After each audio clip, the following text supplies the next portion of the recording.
예, 반갑습니다. 인왕산TV 이용종입니다. 오늘은 이용종의 정치 이야기, 컬처럴 마르크시즘에 대해서 설명하겠습니다. 컬처럴 마르크시즘은 문화 마르크시즘 또는 문화적 마르크스주의라고 얘기하고 있습니다. 재벌집 막내 아들이라는 것을 보셨어요? 작년 연말에 했었죠. JTBC에서 만들었습니다. JTBC가 드라마를 잘 만들죠. 이 내용을 보면 삼성가를 완벽히 복사한 수준 라고 볼 수 있게 재벌가의 문제를 정치적인 문제도 연결시켜서 잘 드라마에서 상당히 인기에 끝났습니다. 인기의 대하 드라마 16부작인가 그렇죠. JTBC는 재벌집 막내 아들을 만들어 인기다. 제가 작년 12월 달에 쓴 SNS 글입니다. 자유파란 사람들도 보고 있다. 제쳐도 열심히 보더라고요. TV조선은 쌍방울 정치인 등으로 드라마를 못 만드나 안 만드나 라고 제가 SNS에 글을 올리니까 여기서 정치인은 이재명을 의미하는 것이었습니다. 많은 사람이 댓글을 달았어요. 어떤 사람은 TV조선은 못 만들기도 하고 안 만들기도 한다. 이렇게 댓글 단 사람도 있었습니다. 재벌집 막내 아들은 드라마를 파식으로 해석해서 만든 드라마이다. 노조는 선하고 기업은 악하고 그래서 삼성이 악하니 다 뺏어버리자고 하는 드라마 같다. SNS 글에 대해서 댓글 중에 하나를 따왔습니다. 여러분 영화 완득이 보셨어요? 대부분 보셨겠죠? 재벌집 막내 아들은 간접적으로 좀 더 완득이보다 더 직접적으로 간접적이지 않고 또 직접적으로 자유파의 가치, 자유민주주의 시장경제, 삼성, 자유파 정권에 대한 비판을 담았다고 그러면 완득이는 상당히 인기 있는 영화였죠. 여러분도 대부분 보셨을 겁니다. 저도 봤습니다.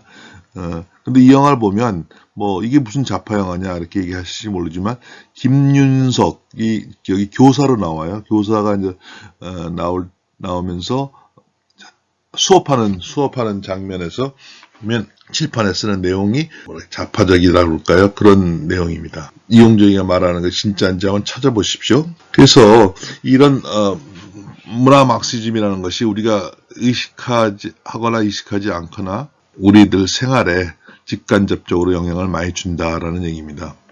제가 2019년 8월에 은퇴했는데 그 전에 학교에서 학과장하고 그럴 때 학생들하고 저녁 식사를 같이 하고 종강 파티 같은 데 하고 노래방을 갑니다. 그럼 이런 노래가 있어요. 깜짝 놀랐어요. 노래 가사 중에 스파게티 잘 만드는 이태리, 전쟁만 하는 미국 이런 가사가 있어요. 그런 영화 대사가 있는 노래를 아세요? 젊으신 분들은 혹시 알지 모르겠습니다. 그렇게 은연중에 그 어떤 좌파적인 생각이라 할까요? 그런 마르크시즘적인 생각을 퍼뜨리는 것이 문화 마르크시즘입니다. 칼 막스는 1818년부터 1883년에 이제 그래서 19세기에 살았던 사람인데 20세기에 가장 영향을 미친 그게 부정적인 면에서 영향을 미친 사상가라고 보죠. 막스는 그런 자본론을 썼는데 자본론이 영국에서 특히 산업혁명에서의 부작용으로서 어린이 노동자 여성 노동자들의 참혹한 상태를 보고서 썼죠. 그런데 오히려 막스가 얘기하는 자본론에 대한 비판이라는 것이 영국에서 나타나지 않고 또 나중에 이태리의 루카치라는 사람 아세요?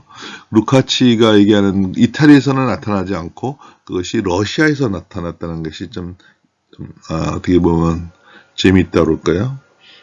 그런 생각이 듭니다. 마르크시즘에 대해서는 제가 공산주의도 민주주의냐라는 유튜브에서 이미 설명드린 적이 있어요. 그래서 여기서는 설명을 안 드리겠습니다. 특히 변증법, 유물론, 노동가치론, 프롤레타리아 혁명. 그래서 유물론에 대해서 유물론에 대해서 집중적으로 얘기하면서 막스 구좌파와 신좌파의 차이점을 얘기하면서 문화 막시즘을 설명해 보고자 합니다. 그리고 정통 막시즘, 소위 오소독스 막시즘에서는 혁명이 불가피하다. 자본가의 전면이 불가피하다. 그런데 그런 혁명이 물질적인 혁명이 아니고 경제적인 혁명이 아니고 정치적인 혁명이 아니고 문화적인 혁명으로도 가능하다는 것이 신좌파의 특징이죠. 여기서 밑에 생산성이 문제가 생산성에서 뒤져갖고 현실 사회주의가 실패했죠. 탄력성은 뭐냐? 자본주의는 세계 대공황이 됐을 때 사회주의적인 가치, 방법 도입해갖고 수종자본주의로 해서 세계 대공황을 극복했습니다. 물론 뭐 좌파들이 얘기하듯이 2차 세계대전이 세계 대공황을 극복하는 데서 도움을 줬지만요. 뭐 수종자본주의가 없었으면 세계 대공황이 극복하지 못했습니다. 한마디로 얘기하면 자본주의는 좌파적인 이론을 받아들여갖고 뭐 사회보장이라든가 뭐 또 뉴딜 정책 같은 거 또는 뭐 그런 정부가 나서서 공사를 해갖고 일자리를 창출한다든가 경기를 부양시킨다든가 그런 거요. 그런 것을 받아들여갖고 덕분에 막스적인 이론을 받아들여갖고 서바이브 했다고 볼 수도 있죠. 근데 그런 탄력성을 그런 뭐라 그럴까요? 오픈 마인드? 그러니까 제가 탄력성 얘기하면서 맨 얘기하는 것이 여기 써놓지는 않았는데 칼 포퍼의 오픈 소사이어티 앤드 이츠 에니미스라는 거 있습니다. 열린 사회와 그 적들이라는 책인데 그 책을 보면 좌파든 우파든 그런 독재 체제는 탄력성이 없었기 때문에 실패한다. 이게 자기가 수정하고 보완하는 그런 것을 받아들이는 능력이 없다. 그러니까 우리가 지식이 중요한, 지식의 양이 중요한 아니고 학습 능력이 중요한 것이죠. 그래서 아까 말씀드렸듯이 이제 유물론을 뭐 사회 구성처의 론이라고도 합니다. 그래서 뭐 1970년대 사구체론 뭐 그런 얘기도 했습니다. 상부구조, 하부구조가 있는데 사회가 구성된 것이 상부구조와 하부구조가 있는데 하부구조의 물질, 경제, 생산방식, 특히 생산방식, 모드 오브 프로덕션이라서 생산방식을 자본주의라냐, 사회주의라냐, 공산주의라냐 그런 게 중요하다. 뭐 이런 식으로 얘기합니다. 그리고 상부구조는 하부구조에서 지배받는 것이다. 법, 정치, 교육 등은 한낱 이데올로기에 불과하다. 그래서 이데올로기를 막스는 부정적으로 얘기하죠. 이데올로기는 어떻게 이데올로기는 정치적 이념이라고 해서 뉴트럴한 개념인데 막스는 부정적으로 얘기합니다. 하여튼 하부구조가 상부구조를 지배한다. 특히 사회가 변혁할 때는 하부구조가 결정적인 역할을 한다라는 것이 유물론입니다. 막스가 얘기하는 유물론입니다. 근데 그런 이제 유물론이 중요하다는 것이 구좌파의 생각이라면 신좌파는 유물론, 물질이 중요하다, 맞다. 그렇지만 물질만이 중요한 것이 아니고 정신도 중요하다. 마음, 정신 뭐 그런 거요. 그것이 이제 신좌파의 생각입니다. 그러니까 물리적 혁명 없이도 정권 장악한다. 사람들 마음이나 문화를 장악하면 장악할 수 있다. 그래서 나온 것이 이제 헤제모니 이론입니다. 헤제모니 이론. 그래서 한마디로 얘기하면 부르주아가 프롤레타리아를 지배하는 것이 그런 물질, 경제만 정치 이런 것 갖고만 지배하는 것이 아니고 문화, 의식 이런 것으로서 지배를 한다라고. 그 헤제모니, 뭐 영어로는 헤제모니고 헤게모니라고 얘기도 하죠. 그래서 그렇게 이제 말하자면 좌파가 우파를 비판하면서 그람시 같은 사람이 비판하면서 얘기한 것이 이제 신좌파의 유물론이라고 볼 수 있고요, 헤제모니라고 볼 수 있는데 거꾸로 우파들은 좌파들이 그렇게 이제 컬처럴 막시즘이라고 해서 문화 막시즘이라고 해서 이 막스 좌파들이 공격할 때 이렇게 문화적인 것이 면에서도 공격한다. 그러니까 어떻게 보면 헤제모니는 이게 지금 좀 이렇게 헷갈리고 있는데 헷갈릴지 모르실 텐데 헤제모니는 좌파가 우파를 비판하면서라는 얘기고, 컬처럴 마크시즘은 우파가 좌파를 비판하는 얘기라고 볼 수 있습니다. 물론 헤게모니 같은 것은 뭐 좌우가 다 좌파 우파가 다 그런 것이 있다는 걸 동의하지만요. 그러니까 어떤 우리가 개념을 설명할 때 그것이 어떤 정책으로서도 설명할 수 있고 현상으로서 설명할 수도 있는 것이죠. 그 헤게모니를 뭐 지식백과에서 어떻게 나왔는가 보겠습니다. 안토니오 그람시는 욱중수고 1929년부터 1945년 그 사람이 감옥 속에 들어가 있는 기간 동안에 쓴 겁니다. 에서 부르주아 계급이 노동자 계급에 행사하는 통제의 의미로서 헤게모니를 설명하였다. 한 계급이 단지 힘의 위력으로서만이 아니라 제도, 사회관계, 간념의 조직망 속에서 동의를 이끌어내면서 자신의 지배를 유지하는 수단이다. 동의를 이끌어내면서 자신의 지배를 유지하는 수단이다. 이게 이 헤게모니나 좌파 문화 마크시즘의 중요한 개념입니다. 동의를 이끌어내면서 자신의 지배를 유지하는 수단이다. 그러니까 저 사람의 헤게모니가 있다, 카리스마가 있다, 뭐 그런 얘기할 때 그것도 동의를 이끌어내는 것이죠. 볼 수 있죠. 성공적인 헤게모니는 지배계급의 이해를 표현할 뿐만 아니라 피지배계급을 하여금 이것을 자연스러운 것 또는 상식적이면 자명한 것으로 받아들이게 할 수 있다는 것이다. 헤게모니의 기초는 경제에만 국한되는 것이 아니라 사회의 문화 생활 속에 존재하는 통합적 관계망이다. 신자파의 대표적인 사람은 뭐 그람시를 얘기할 수 있습니다. 근데 뭐 아까 얘기했던 이탈리아의 루카치라든가 또 한국에 큰 영향을 준 독일의 하버마스 같은 사람이 있는데 여기서는 그람시의 이론을 주로 얘기하겠습니다. 대한민국을 장악하고 있는 안토니오 그람시의 진지전. 그람시는 1891년에 태어나서 1937년에 죽었네요. 그래서 그람시가 얘기한 것 중에서 진지전이 있습니다. 기동전이 아닌 진지전이다. 뭐 이렇게 얘기합니다.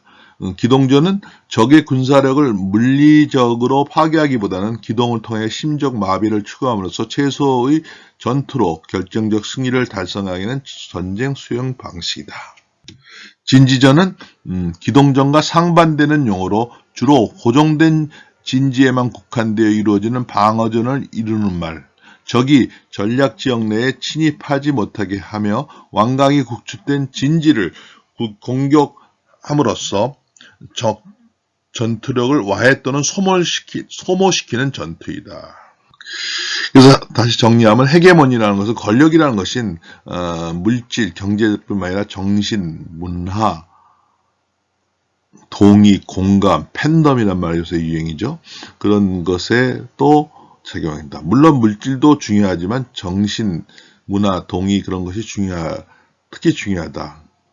그래서 이제 그람시가 이제 그런 얘기를 했고 하버마스에 가게 되면 정신을 더 강조하게 됩니다. 그게 소통이란 이론을 내세워갖고요. 컬처럴 마크시즘은 문화 마크시즘 해갖고 미국에서 뭐 1960년대, 70년대 소위 좌파적인 운동이라고 할까요? 그런 것이 이후에 사회 문화적으로 지배했죠. 그게 뭐 반전 운동, 뭐 히피 문화 뭐 이런 거로서 많이 등장했죠. 근데 그것이 상당히 뭐 약화됐다는 설도 있고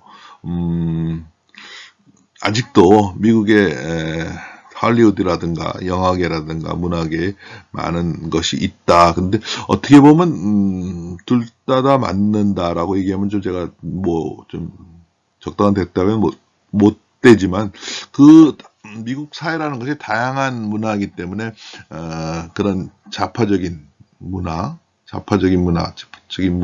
또는 우파적인 문화가 또 다양성에 의해서 다 상존한다고 생각합니다. 그러니까 모저리티는 뭐냐? 저는 이제 우파적인 게 더 크다고 생각합니다. 제가 미국에서 10년 정도 공부하면서 놀란 것은 대학에서 그러니까 많은 대학에서 또 미국 한국하게 남북이 대치되어 있고는 상황이 아니기 때문에 그렇게 했겠지만 사회주의, 공산주의 그런 것에서 우리가 보기엔 극자적인 그런 것이 많이 논의되고 있습니다. 그거는 언론의 자유, 출판의 자유, 학문의 자유라는 관점에서 되고 있죠. 그것이 그 학문의 자유, 언론의 자유가 있기 때문에 미국이 공산주의가 안 됐다, 뭐 이렇게 얘기합니다. 그런 것이 그 시장이라는 메커니즘에서 걸러지는 것이겠죠. 그래서 우리 미국의 문화, 할리우드 같은 그 좌파적인 성향이 아직도 상존하고 있는 점도 있습니다. 그래서 그걸 잘 이용해 갖고 CJ 같은 데가 기생충 갖고 홍보를 잘하고 로비를 잘해갖고 아카데미 작품상을 받았다고 생각합니다. 인정하지만 그래도 아까 말씀드렸듯이 머저리티는 그래도 우파가 더 세다라고 볼 수 있습니다. 다양한 사회지만요.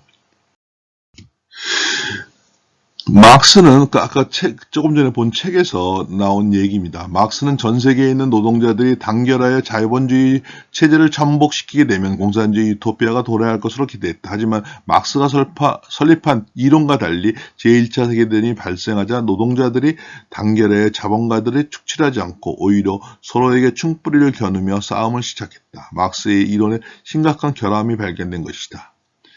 이 과정을 지켜봤던 그람시는 그람시는 제1차 세계대전 이후의 그 과정을 지켜본 것이고 하버마스는 여기서 생략했는데 하버마스는 제2차 세계대전 과정을 지켜보고 소통 이론이라든가 신자파적인 이론을 만들어냈습니다. 그람시는 막스의 이론을 보완해 옥중수고를 통해 문화를 매개로 한 공산주의 혁명 전략을 수립하게 되었다. 그람시의 혁명 전략은 지속적이고 체계적인 문화 전복을 기반한다. 그는 혁명은 한순간에 이루어지지 않는다고 생각했다. 혁명을 방해하는 종교, 국가, 가정의 장벽을 서서히 허무는 것에서부터 역사가 시작된다고 믿었던 그람시는 각계각층의 진지를 장악해야 한다. 그래서 진지, 그 프레임을 장악한다. 말을 장악한다. 뭐라 하죠? 그런 것이 나오는 것이죠. 컬처럴 막시즘으로 대표되는 신자파는 문화 영역에서만 영향을 가지는 게 아니라 교육, 젠더, 영화와 미디어 등의 이렇게 다양한 영역에서 자유우파의 근본적 가치를 파괴하고 있다. 컬처럴 막시즘 추종자들의 전략은 어디서나 대동소이하다. 한국 좌파의 전략도 크게 다르지 않다. 자유민주주의의 시장경제를 지켜내야 하는 한국의 우파는 문화전쟁의 현장에서 싸워서 이겨야 한다. 대한민국을 장악하고 있는 진지전과 컬처럴 막시즘, 문화전쟁. 미국은 아까도 다양한 사회에서 우파, 좌파가 존재하더라도 하여튼 문화전쟁에서 우파가 졌다고 생각하지 않는데 한국은 완전히 박근혜 대통령이 얘기했나요? 기울어진 운동장이라고 할 수 있습니다. 한국 진지전의 주요 사건들 1974년에 백낙청들이 창작과 비평이라는 것을 만들었습니다. 한국에서의 본격적인 진지전은 1987년에 시작됐다고 볼 수 있지만 그 이론적 기반은 1974년의 창작과 비평 그리고 1984년 민원연. 지금 대한민국을 어떻게 보면 망치고 있는 것이 정교조와 민노총이라고 볼 수 있는데 그것의 이론적 바탕을 하는 것이 민원연이 많죠. 이론적 바탕. 그리고 미디어가 상당히 중요하니까요. 1987년에 정교조가 만들어졌고 1988년 한국민족예술단체연합의 민해총이 나왔습니다. 그 다음에 문화연대 같은 것도 나오면서 어떤 한국 사회가 문화적인 면에서 기울어진 운동장이 되었다고 볼 수 있습니다. 그리고 우리나라 정권 교체가 되고 그랬지만 아직도 국회는 민주당이 장악하고 있고 이런 문화적인 면에서도 좌파가 장악하고 있는 상황이다라고 볼 수 있습니다. 그래서 기울어진 운동장을 어떻게 정상화할 것인가가 중요합니다. 이것이 이제 문화전쟁에서 이렇게 이겨야 되는데 그것이 문화전쟁 갖고만 하면 되는 것이 아니겠죠. 아까 조금 전에 말씀드린 정치전쟁, 정권교체, 그 다음에 실제로 정치교체, 국회의원 선거에서 자유우파 쪽이 다수당이 된다든가 그런 것이 필요하고 그것이 경제전쟁, 민노총을 아웃시키면서 시장 경제를 만을 한다는 게 아니고 시장 경제를 기반으로 하는, 시장권을 우선으로 하는, 그리고 자유민주주의를 추구하는 그런 것과 같이 어울려서 문화전쟁이 되겠죠. 그래서 우리나라가 지금 현재 윤석열 정부가 잘 해야 되는데, 이런 시장 경제적인 면에서는 좀 더 구체적인 규제 계획이랄까요?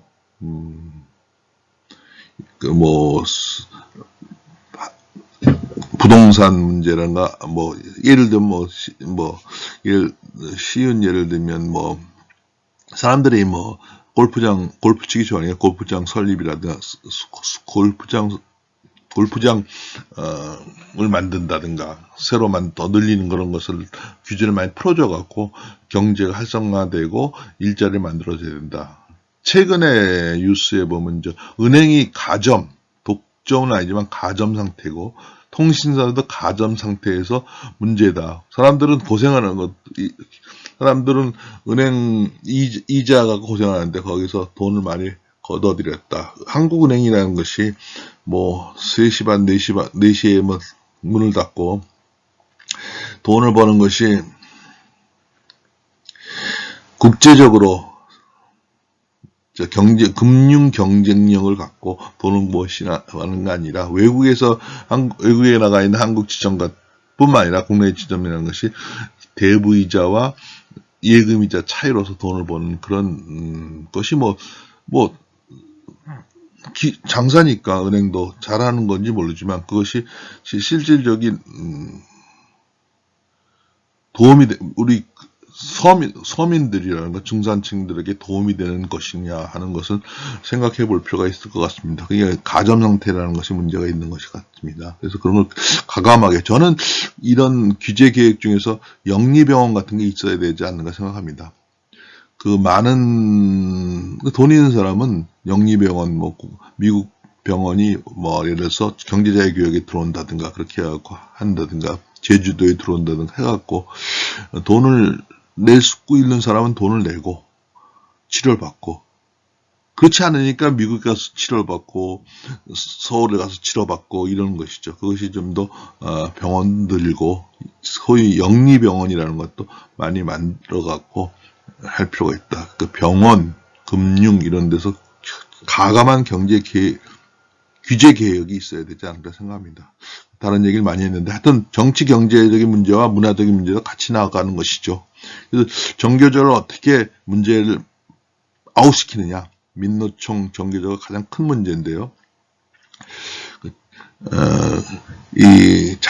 우리나라의 초중고의 정교조의 피해가 무지 심합니다. 이게 역사 교육 문제, 교육 전쟁, 역사 전쟁이라고 볼 수도 있는데, 이 초중고에서 역사 교육을 담당하고 학교마다 중교조 선생이 별로 많지 않을 수도 있지만, 그 사람들 정교조 출신의 예를 들어 역사 선생들이, 그 사람들이 하나의 연대가 돼갖고 수능 문제도 낸다든가 그래갖고 그 사람들이 얘기하는 것을 중심으로 공부를 해야지 수능도 좋은 점수를 받게 되는 그런 어떤 구조적인 시스템적인 악순환이라고 할까요? 그렇게 되어 있는 것 같아요. 제가 얼마나 그것이 잘못되어 있는가, 윤리 교과서는 아니고 윤리 교과서도 본 적이 있습니다. 제가 부산에 있을 때 남부 경찰서에서 야학을 했는데 그때 윤리를 가르쳤어요. 그때 그 내용이, 최근에도 그 책을 좀 보고 있는데 얼마나 그게 좌파적으로 되어 있는가 봤는데, 예를 들어서 자본주의가 나쁘다 이렇게 하지 않고 시장 경제가 나쁘다라는 거, 무한 경쟁을 하는 것은 나쁘다. 물론 그것이 경쟁이 나쁜 면도 있지만 좋은 점도 있는 것이죠. 그러니까 부익부 빈익빈이 된다. 부익부가 되는 면도 있지만 빈익부, 가난한 사람도 좋아지는 면도 있죠. 그러니까 먹을 수 있는 파이가 커져야 되는 것도 있죠. 그러니까 그런 교육의 문제, 이것이 바꿔야 되는 것이 정교조의 문제가 큰 것 같아요. 정교조가 처음에는 좋은 의미로 출발했지만 지금은 커다란 폐해가 되는 것 같고요. 이렇게 정교조가 문제가 되고 있는 교육을 바꾸는 것도 중요하지만 우리나라 초중고등학교에 아까 말한 정교조 때문에 그렇게 어떻게 보면 좌파적 교육을 많이 시키고 있는 것도 있고, 여러분 대안학교 아시죠? 요새는 집에서 그냥 교육시키는 사람도 있죠. 그리고 대안학교, 제가 어떤 분을 만났는데 자기 어떤 분의 강의에 들었는데 자기 손자는 독일식 대안학교가 한국에 들어와 있는 모양이에요. 거기서 교육을 시킨다고 그래요. 초등학교를. 그러면서 이제 그런 대안학교 다니는 사람들은 검정고시를 보는 불편함을 겪으면서도 하죠. 근데 그 대안학교의 대부분, 제가 보기엔 95%는 좌파적입니다. 그래서 이 초중고등학교, 대안학교 이런 데의 교육의 문제, 정교조의 문제, 이런 것을 바꾸는 것도 중요하지만 새로운 자유파적인 학교라고 그럴까요? 그런 걸 만드는 것이 또 만들 필요가 있지 않을까 생각합니다. 제가 아는 분이 하나은행이 바탕돼 갖고 하나고등학교를 만들었어요. 근데 그게 문재인 정부 사안이기 때문에 무지막지하게 고생을 했어요. 근데 지금은 이제 윤석열 정부로 바뀌었기 때문에 그렇게 이제 새로운 자유파적인 고등학교, 사립학교, 대안학교 이런 것들을 만드는 것도 하나의 방법이 아닌가 생각합니다. 맺는 말로써 제가 여러 가지 얘기를 했습니다. 근데 이게 쉽지 않은 얘기예요. 그래서 저희가 좀 더 우리 기울어진 운동장을 어떻게 바로 세우느냐를 논의해야 하고 실천해야 된다고 생각합니다. 개혁이라는 것은 사람을 바꿔야 되는 것도 있고, 정치개혁이든지 경제개혁이든지 문화개혁이든지 법제도를 바꾸는 것도 있고 문화교육을 바꾸는 장기적인 것도 있을 것입니다. 그러니까 우리가 5년 내, 10년 내 뭘 하지 못하고 20년, 50년을 바라보고서도 우리나라가 제대로 되게 바꾸기는 것으로 나아가게 할 필요가 있다고 생각합니다. 다행히 정교조의 지나친 좌파 교육이랄까 그런 거에 반발해서 40대, 50대와 다르게 20대, 30대는 보수파적인 자유민주주의 가치랄까 그런 것에 대해서 상당히 긍정적인 사람들이 더 많다는 것을 우리가 알 필요가 있다고 생각합니다. 그래서 이 문화 막시즘을 우리가 결론적으로 얘기하면 우리가 이 정치 경제도 중요합니다. 그렇지만 이 문화적인 면을 우리가 공격하든지 우리를 방어하든지 중요하다는 걸 알고 우리 대한민국의 자유민주주의와 시장경제의 원칙이 이루어지길 바랍니다. 감사합니다.